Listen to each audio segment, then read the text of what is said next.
স্থানীয় জনগণের সহযোগিতায় অল্প সময়ের মধ্যেই মোহাম্মদপুরকে একটি নিরাপদ এলাকায় পরিণত করা সম্ভব হবে বলে প্রত্যাশা করছেন র‍্যাব-2 এর অধিনায়ক অতিরিক্ত ডিআইজি নয়মুল হাসান।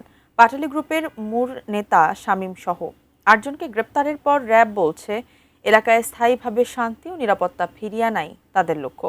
শেখর আজাদের রিপোর্টে বিস্তারিত।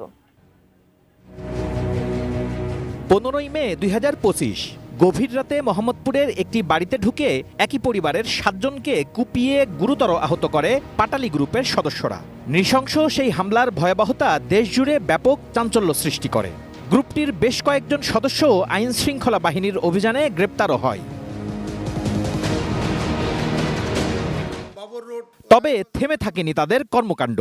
আইন শৃঙ্খলা বাহিনীর ভাষ্য অনুযায়ী জামিনে বেরিয়ে এসে আবারও মোহাম্মদপুরের বসিলা, চন্দ্রিমা মডেল টাউন, চাঁদ উদ্যান, বাবর রোড সহ বিভিন্ন এলাকায় ছিনতাই, চাঁদাবাজি ও সন্ত্রাসী কর্মকাণ্ড চালিয়ে আসছিল তারা।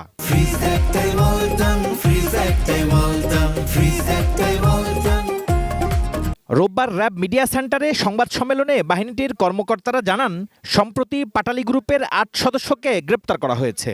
যে হেন কোনো অপরাধ নাই যেগুলো তারা করে না। তো আমরা আশা করি যে পাটালি গ্রুপের অন্য সদস্যরা তো ইতিমধ্যে কারাগারে আছে, এরাও ঢুকছে এবং ভবিষ্যতে যারা এটা নেতৃত্বে আসার চেষ্টা করবে তাদেরকেও আমরা অবশ্যই গ্রেপ্তার করব। র‍্যাব জানায়, মোহাম্মদপুরকে সন্ত্রাসী কিশোর গ্যাংয়ের কবল থেকে মুক্ত করতে গোয়েন্দা নজরদারি ও বিশেষ অভিযান অব্যাহত থাকবে। পাশাপাশি অপরাধ দমনে স্থানীয় বাসিন্দাদের সহযোগিতাও কামনা করেছে সংস্থাটি। জনগণ, পুলিশ, সাংবাদিক সব কমিউনিটির সহযোগিতা খুব শিগগির মোহাম্মদপুর নিরাপদ হয়ে যাবে। Shekhar Azad, ATN news, Dhaka.